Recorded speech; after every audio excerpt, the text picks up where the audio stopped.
A pleasant day to everyone. So in the previous group reporters, we have tackled about improving organic matter, utilization of green manure, and a brief discussion of composting. Our group were tasked to discuss composting, its process, usage, and purpose, together with farmyard manure. By the way, I am Kenneth Jeremy Magula. And I am Angel Medina Hernandez. And I'm Arjun Tigat. And I am Princess Malaboti Gonzaga.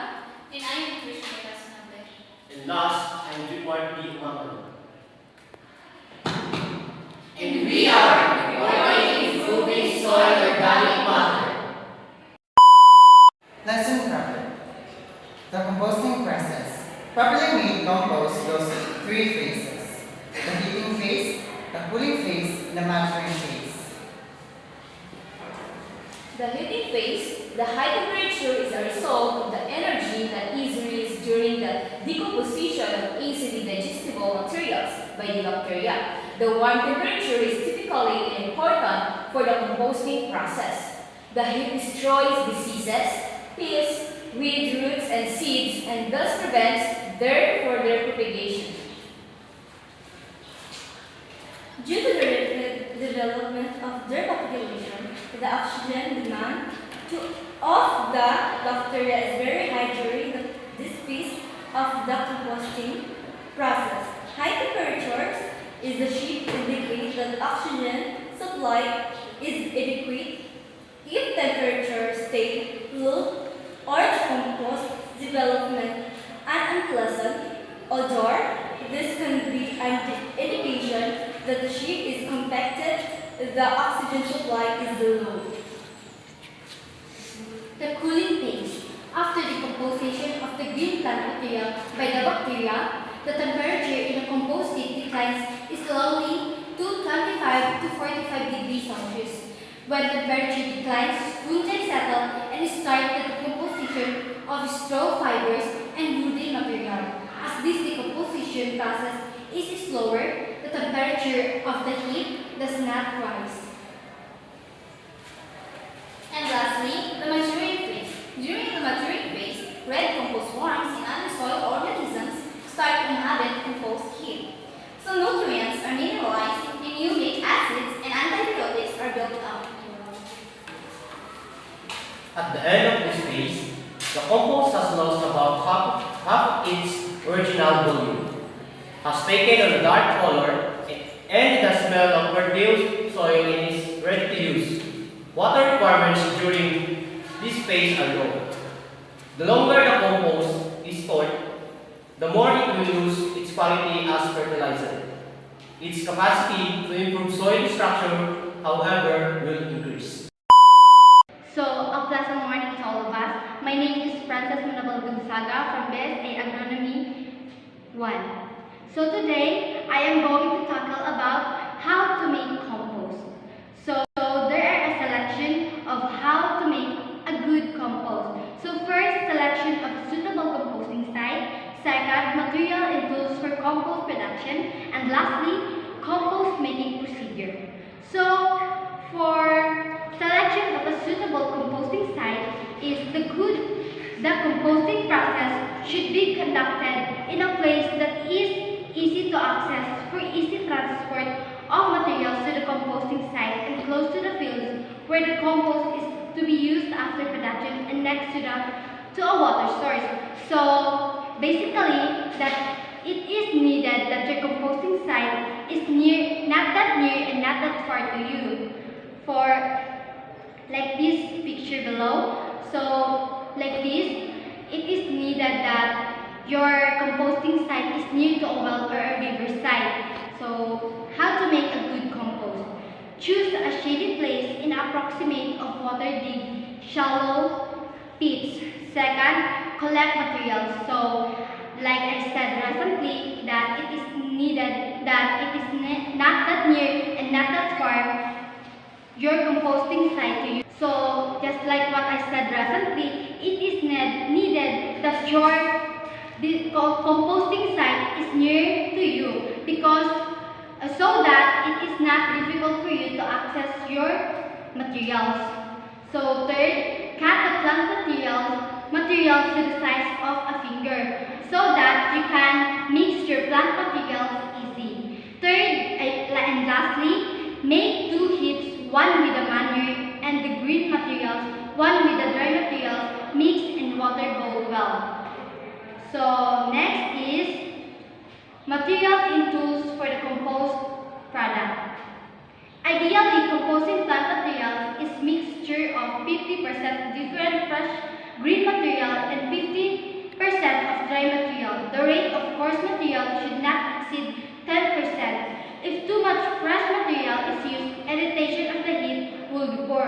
So basically, it is needed that 15% of fresh materials and 50% of dry materials so that your heaps will not be useless. As a result, the heat will start to smell and nitrogen will be lost. So, just like what I said recently, your heap will be useless if it is too much fresh material and it is too much dry materials. If too much dry materials is used, bacteria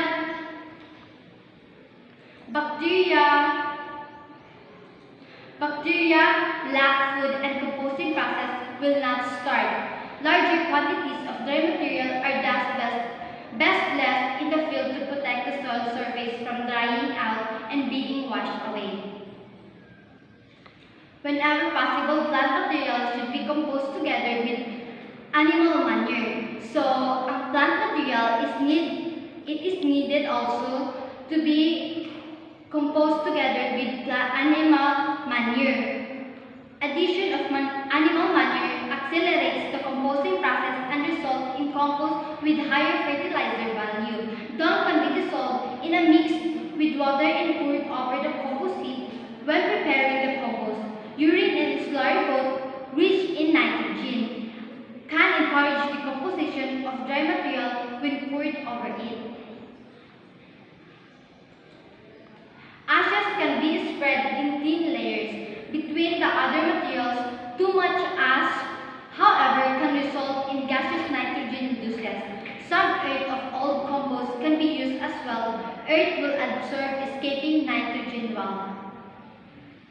So there are tools needed for composting, including hand hoe, machete, stick pegs, spade or fork hoe, watering can, wheelbarrow, sharp stick, or compost thermometer to monitor the temperature changes in the compost heap. For watering, a watering can or a sprayer should be used rather than a bucket, as this allows the material to better soak up the water. So, materials that should not be used for composting, including materials from disease or pest-infested plants, or plants that have been sprayed with pesticides or herbicides, materials with hard pickles or thorns, which may hurt the person handling the compost. So, example of this is like stem of rose. It should not be composed because the person handling the compost will be hurt. So, the stem of rose can be used or it can be decomposed if it's dry, or you can burn it through ashes. So because ashes can be added to the compost heap. Non-organic materials such as metal or plastic rubber, leather, and textile materials also cannot be composted. So lastly, making a compost. How to make a good compost? So this picture shown is like the first picture I shown. It is fall in bottom layer of dry materials and water it well. And second, then fill in a layer or dry material. So last, compost making procedure. There are different methods for making compost based on different approaches and regions. They include the Indori and Bangalore method, which were developed in India. The heating process block method, the Chinese high temperature stack, the pit, trench, basket, or the boma composting. Each of these methods has advantages and disadvantages. So, in the Bangalore method, the slurry, or dung. The heap once set up is plastered with a layer of mud and is not turned. So the example of this is the poo of cow or the urine of cow. Like we experienced this in our elementary days na pinapadala tayo ng mga guro natin ng mga fertilizer na ganito.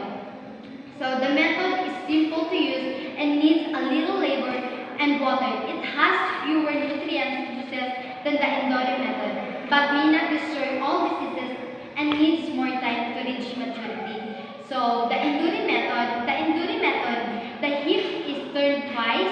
It is more labor intensive and needs more water than Bangalore method, but has shorter composting period. The materials go through an intensive heating phase. So,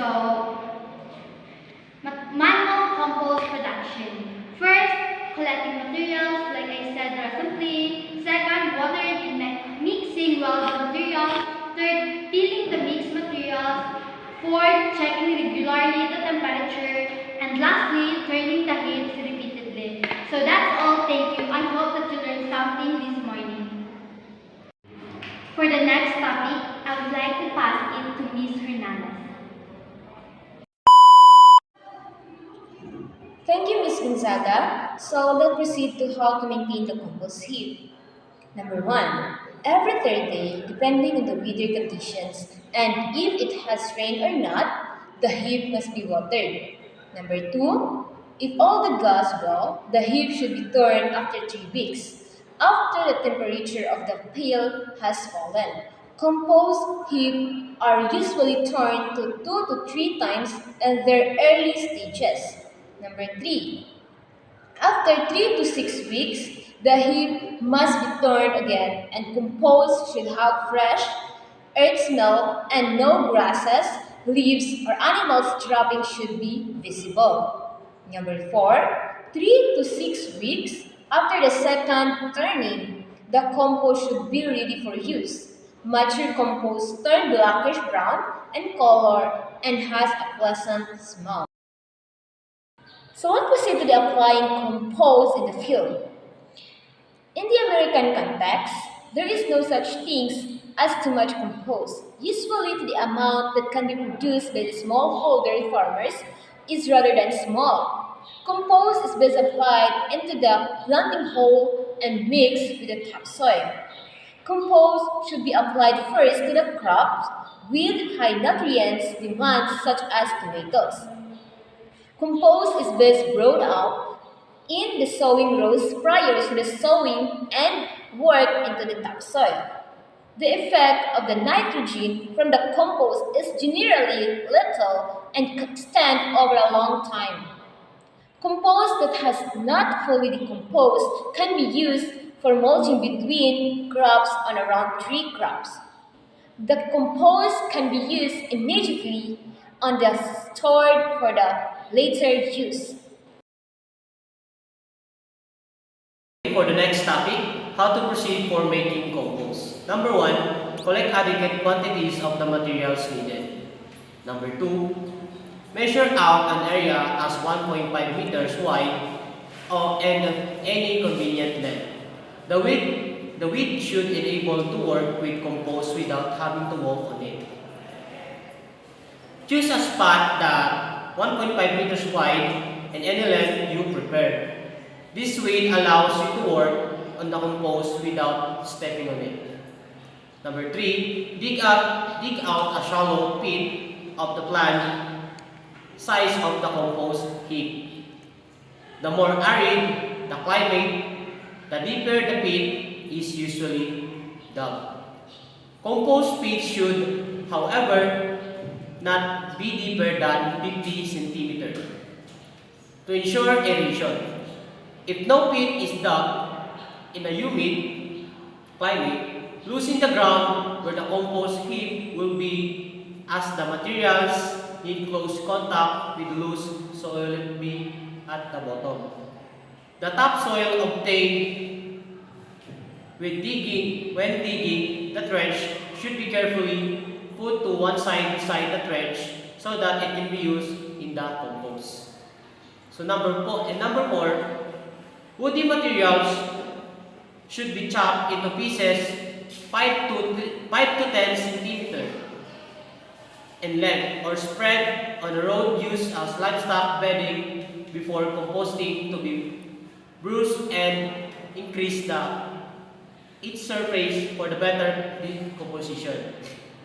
And wet plant materials such as seaweed or fresh grass should be wilted before mixing it. It with other material, straw should be pre-soaked in water. If possible, ideally dry material is truly mixed with urine and animal dung.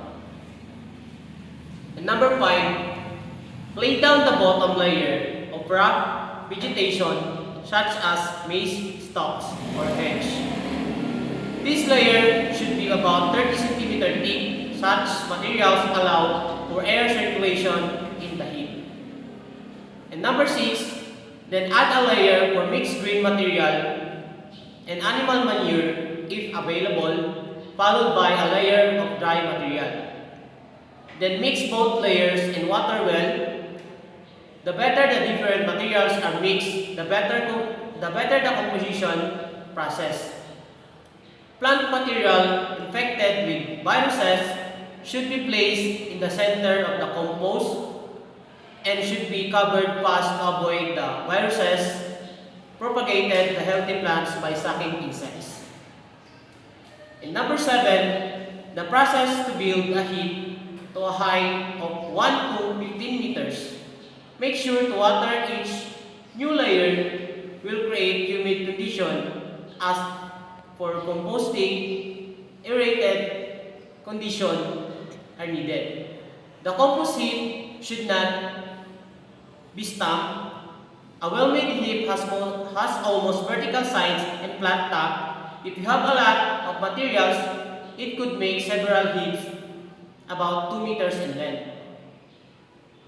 Number 8. To complete the pile, ideally cover it with a 10 centimeter of topsoil to prevent gases from escaping from the compost pile. Lastly, cover the whole pile with dry vegetation or banana leaves to prevent loss of moisture through evaporation. Number 9. Take long, sharp, pointed stick and drive into the pile at an angle. The stick helps to check the condition of the pile from time to time. If the stick is pulled out and warmed after 2 to 3 days, this indicates the decomposition has started. If the stick is white, this is an indication that the heap is dry inside. The heap should be turned and watered well. And last, number 10, do not grow cover plants such as pumpkin on the compost heap itself. As this dries out, plant them next to it. The next topic will be reported by Ms. Razonable. Thank you, Mr. Umali. So, next, the vermicomposting. So, vermicomposting is a method where compost is prepared using specially introduced earthworms, red wigglers, with the scientific name of Lubricus rubellus or Eisenia foetida, as agents for decomposition.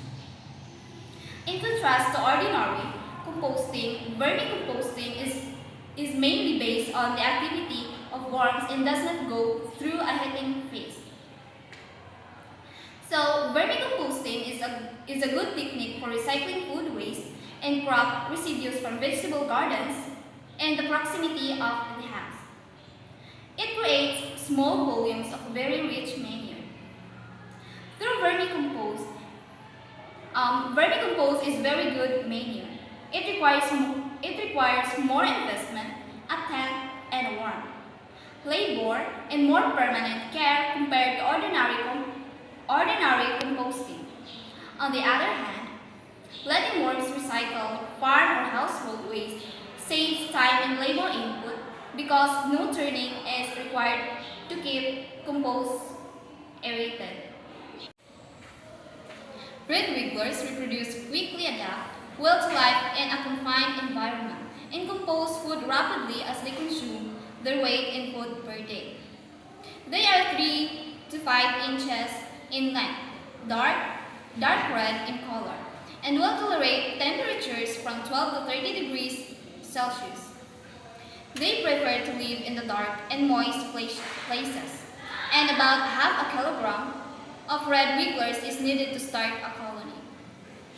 The worms are very sensitive to fluctuations in moisture and temperature, however, and need a continuous supply of organic material for food. To protect the worms from predators, a solid base is needed as they are also attacked by ants and primates. So some experienced farmers use vermiwash. Vermiwash is the liquid collected from the compost heap after sprinkling as a leaf fertilizer and a plant tonic. This can even help plants to get rid of pests such as aphids and diseases. Vermicompost can also be used to make compost tea. So, as what you can see in the picture, so this is the example of or the process of making the vermiwash.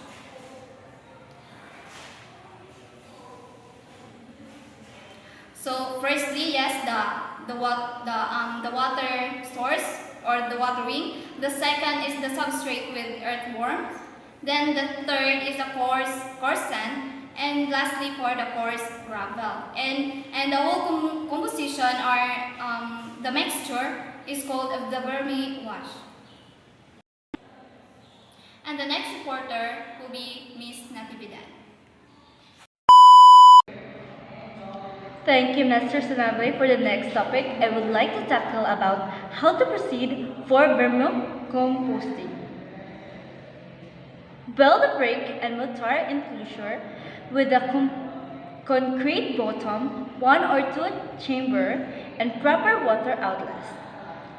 Convenient chamber size is 2 meter by 1 meter by 0.75 meter.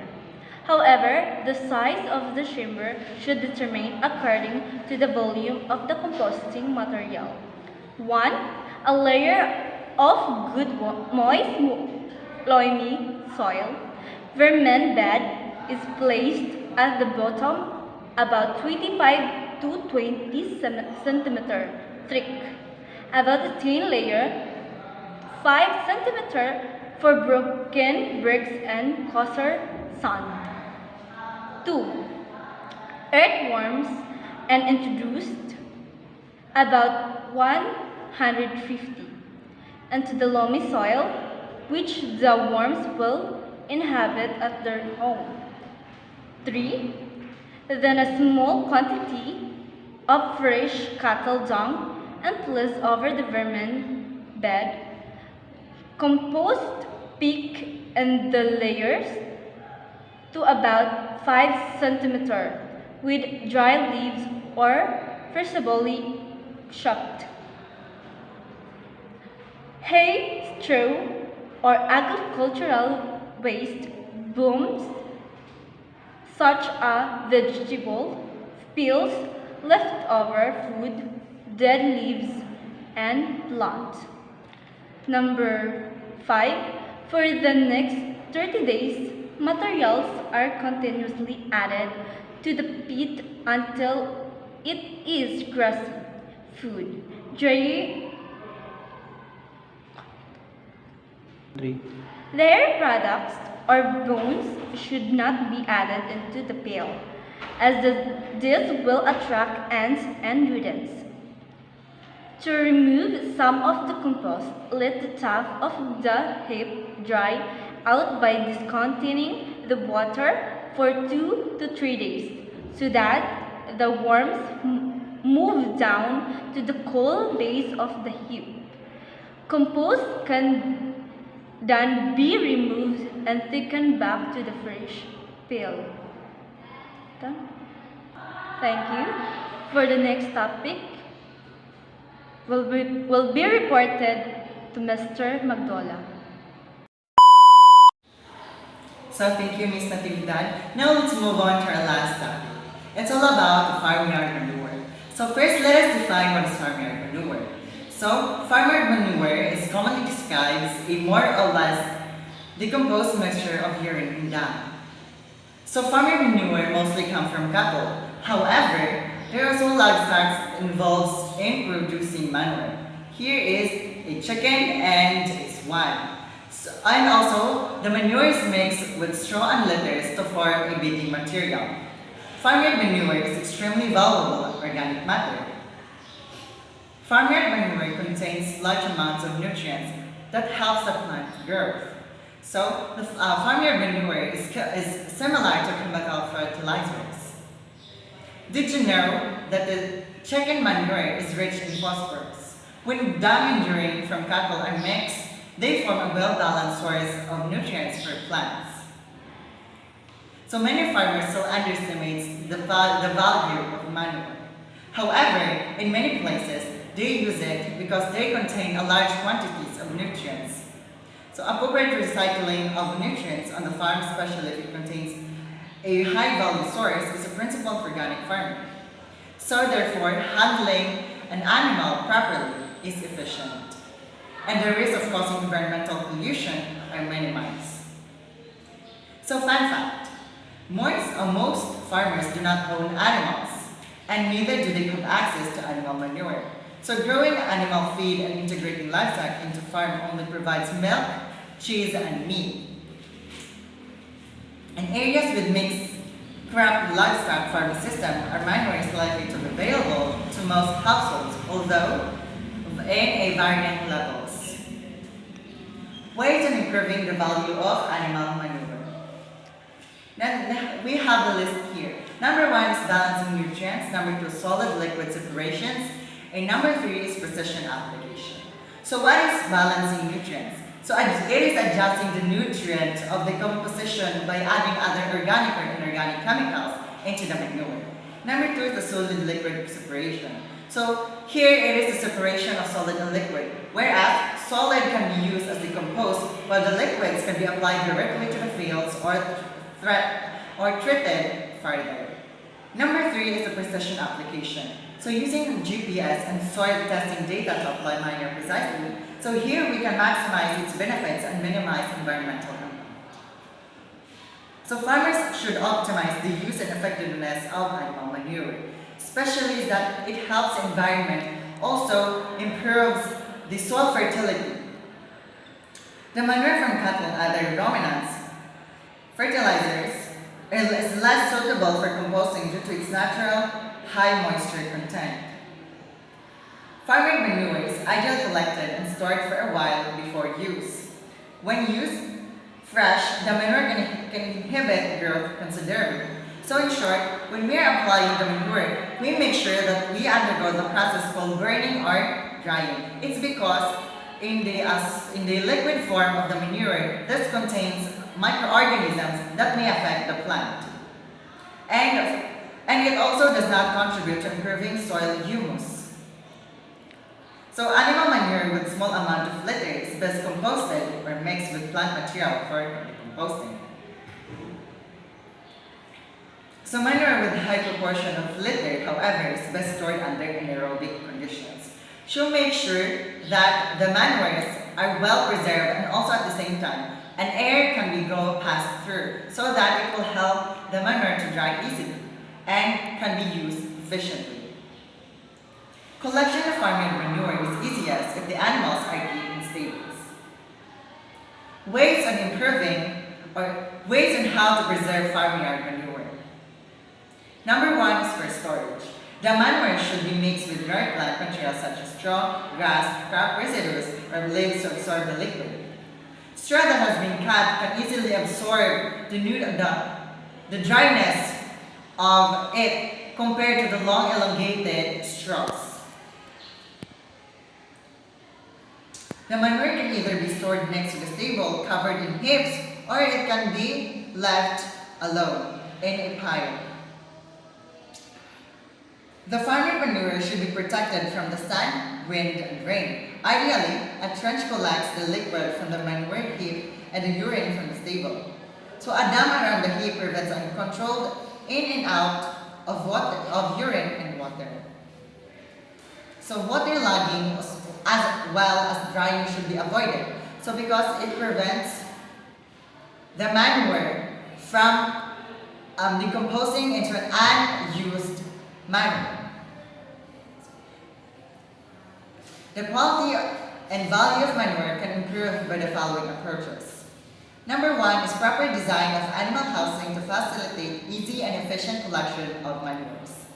Number 2 is provision of adequate bedding material of straw or dry grass to capture as much strata as possible. The more the bedding is used, the better.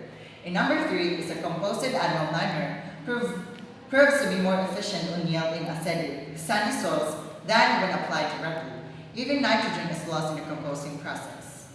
So question, discuss the benefits of integration of livestock in the farm, including income generating options, their profit, such as dairy production, increase of overall farm productivity, and improved access to animal manure for crop production. So what are the challenges faced by the farmers by raising a livestock?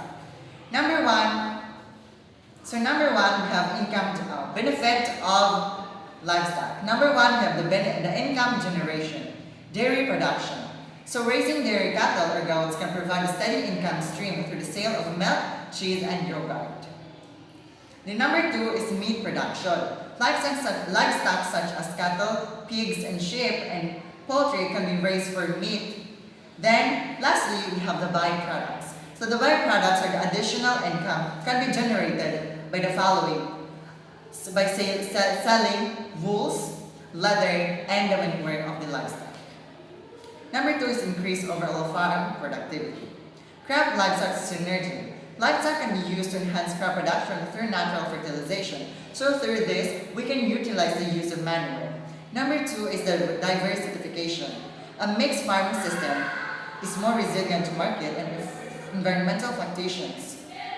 So, for example, if crop yields are low due to drought, income from livestock can provide financial stability. Number 3, improve access to animal manure. Soil fertility. Animal manure is a rich source of nutrients such as nitrogen, phosphorus, and potassium. With this, farmers can actually minimize the cost of breeding a livestock. Number 2 is cost saving. Using animal manure can reduce the need for commercial fertilizers and lowering input costs for the farm. Challenges faced by the farmers. Number 1, the initial investment and running costs. This involves infrastructure and feed costs. Number 2 is the labor and management. Here, this belongs to increased labor and skills and knowledge.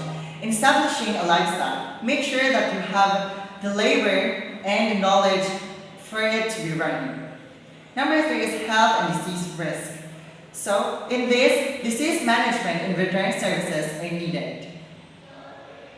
Number 4 is the environmental concerns, waste management and land degradation.